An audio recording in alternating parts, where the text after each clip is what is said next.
today we're going to talk about time management for moms or just busy people in general. I love talking about time management. I've done it previously through videos and blog posts. Anything that is relatable will be linked in the description box below, and some of my tips may overlap, but I have some new ones that I've been implementing that I think are really important. So the first one is to keep in mind that everybody gets 24 hours. I see some people, whether it be online or in real life. I know one of my best friends, she seems to get so much done. She is always moving, she is never stopping, and she gets so much done in a day. And we need to remember that everybody gets the same amount of time in a day, but it's how you use the time that will make you productive or make you not productive. So just keep that in mind as you're going throughout your day. If you're sitting on social media for 20 minutes, that's 20 minutes that somebody else is out there hustling their butt off and getting something done. Not to say that you shouldn't take any breaks though, because I do believe breaks are important, which I'll get to later. Number 2, outline your daily routine. I think this is critical, especially if you have small children, because with small children, routine is everything. Routine is the key to life with small children. But I also find that even once your children are older and maybe in school, it's also important to do this to keep yourself on track daily. That way you know it's 11 o'clock in the morning. And if you're in a groove and you're getting things done, that's great. But if you're at a standstill, you can revert back to that routine, that original routine, to help you find motivation to get things done throughout the day. I know one of my friends, Megan from Organized Little Lady, does this, and she actually has her routine listed out. And that way, if she's in a funk or she can't figure out what she should be doing, or she's like sitting and not getting the things done that she should, she looks at that for motivation to get things done. Okay, the third thing for time management is keeping order saves time. And it doesn't just save time, it saves a lot of time. Keeping your home in order, keeping your car in order, keeping your calendar in order, it saves time. Organization is key to time management. I think that they go hand in hand. And why I think this is, I have kids. Things get lost, and the time it takes to find a shoe in the morning or a hat in the winter, to get out the door to go to school, if everything isn't organized in its space, it is such a time waster trying to find those things. And if your whole home is unorganized, you're going to spend a majority of your time throughout the day looking for things that you cannot find because they don't have a certain space or home within your home. Number 4, setting timers is a great motivator for getting tasks done. I hate doing laundry. Hate it. You guys, if you follow me, you know that I am terrible at laundry. I hate doing laundry. It is my biggest chore that doesn't get done or that I need motivation to do. So I set a timer for 15, 20 minutes, and I take that time to focus solely on laundry. I will not let myself get distracted. I will not let myself do anything else except for laundry.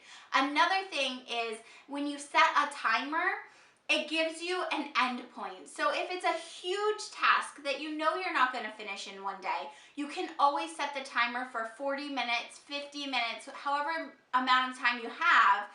Do that work, and then you have a stopping point and you can wrap it up and be like, I'm done for today. That way, if it's a project that is going to take weeks or months or even longer, you have mini breaks where you know you can stop.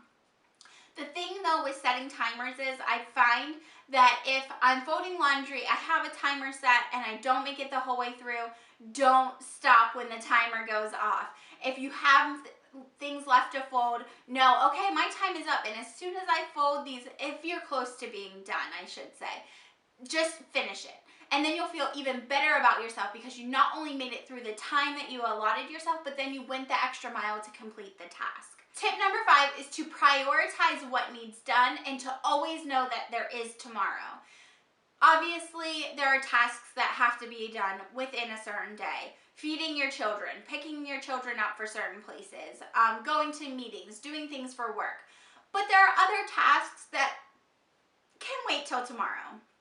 Your list, if you are a big to-do list maker, I guarantee you 9 times out of 10 that your list goes unaccomplished throughout the day. I am the same exact way. I overachieve when making a list, and I have every day things on my list that don't get done, but I prioritize my list. So the things that aren't getting done are things that aren't on a deadline, that I'm not worried about them not getting done and it affecting someone else, or it affecting my job, or it affecting our life in general. If the bathrooms don't get cleaned today, there's always tomorrow. And there are certain tasks that you can put off till tomorrow, but don't let them go off for weeks, because that is not productive. Tip number 6 is set time for social media. Social media for almost everybody is a given. You want to be on social media, you want to connect with others, and you want to see what's going on in the world around you. I think social media is great, especially for stay-at-home moms who are newly stay-at-home moms, who have small children, who feel like I used to feel this way. So I don't know if other people feel this way, but I would feel like trapped within my home. I had no idea what was going on in the world around me. Social media has changed that, I think. And it's a great way for moms to connect with other moms, for women to connect with other women, but you have to set limits, and you have to set timetables for that if you're going to manage your time wisely. Being on Facebook the entire day is a time sucker, and you're just going to waste your day away if you don't have control over it. I have had days like this. I have had days where I've watched Netflix all day long. Once in a while, it's okay, but if you're doing it consistently, then you're finding your productivity is going way down. So what I typically like to do is, when I wake up in the morning, I like to grab my phone and scroll through, see if I've missed anything while I was asleep, check my email, that sort of thing. And then I like to take the time that I'm eating lunch to pull out my computer, to sit down, to do social media, to post on Instagram. A lot of times I'll Periscope right around lunchtime as well. Like, I'm not eating as I'm filming on Periscope, but it's around that time of the day. And also during Joshua's nap time, a time when I want to relax some and I don't want to be going here, going there, doing laundry, cleaning this, organizing this. Like, when I just want to be still, that's the time I allot myself for social media.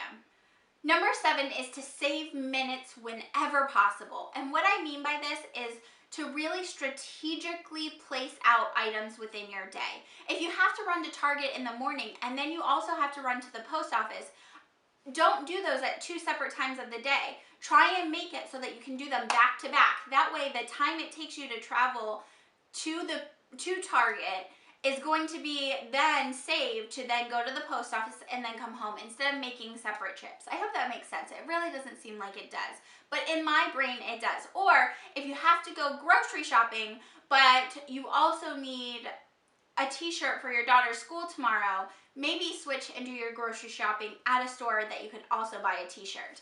I do these types of things all the time, just mapping out your game plan of errands you have to run to make them as condensed as possible to save time whenever possible. Another way to save minutes or to expand your day is to take unused time throughout your day and make it productive. For me, it's sitting in carpool line. It is a time waster to sit there in carpool and not have anything to do. So now I always take something to do, whether I allot that as my social media time for the day and I can sit and scroll through my phone. If I take my planner to write out a grocery list, I try and be productive through those times of the day when otherwise would go wasted. Number 8, have downtime and look forward to it.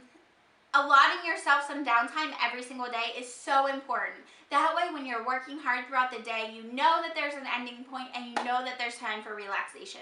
If you work from home, if you are self-employed, if you are a stay-at-home mom, this is very hard to achieve because you feel like you're always on the clock and that you're always having to do more and push more and always be working. But downtime is critical, especially if you are a mom with young children. Having downtime where you're simply just doing nothing is so important to help you be productive the next day or the day after. If you're constantly on the go, you're going to get burnt out. So just take the time in the evenings and put it all away.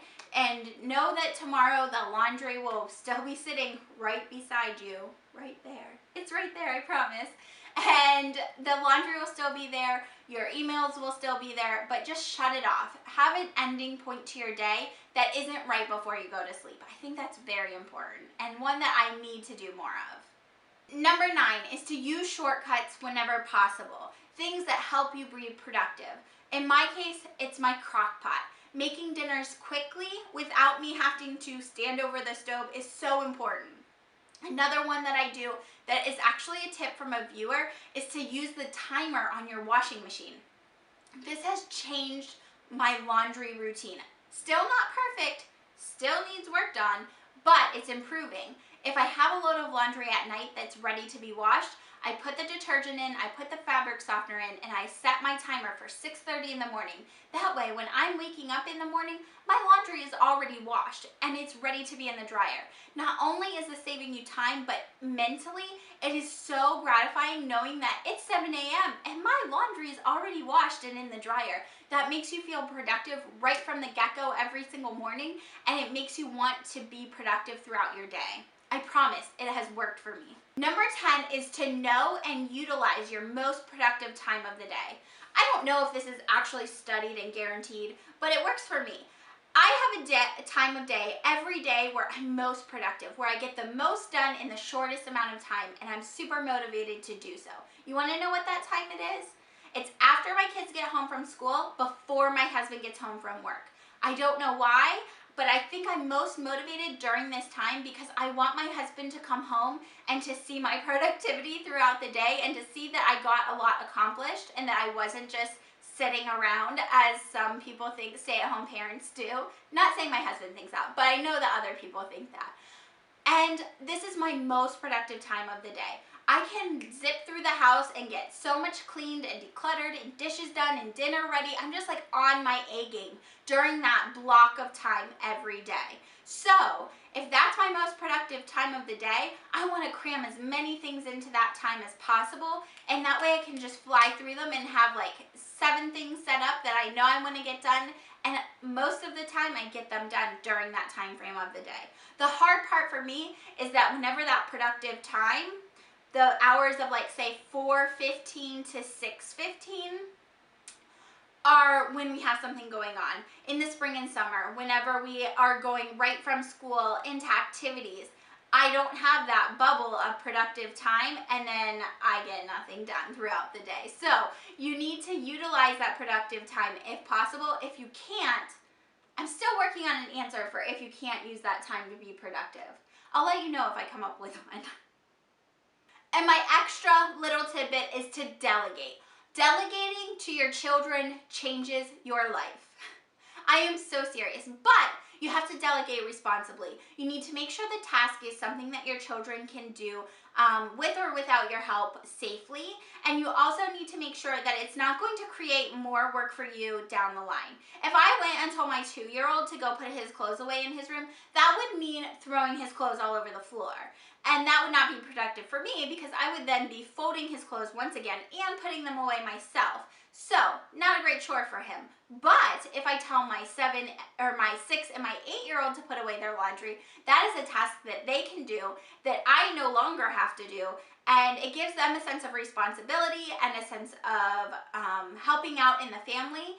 And it eases my plate a little bit. So 2-year-olds still have to do his laundry, but 6 and 8-year-old, they can totally do it themselves. Another thing that they can do really well is unloading the dishwasher. So think of small tasks throughout the day that you do that your 2-year-old or your 6-year-old or your 8-year-old or your 14-year-old could help you with and delegate those tasks to them. And also, don't be afraid to delegate some things to your spouse as well. All right, that's gonna do it for today. Those are my tips for time management this time. Anytime I come up with new time management tips, I love to share them with you guys.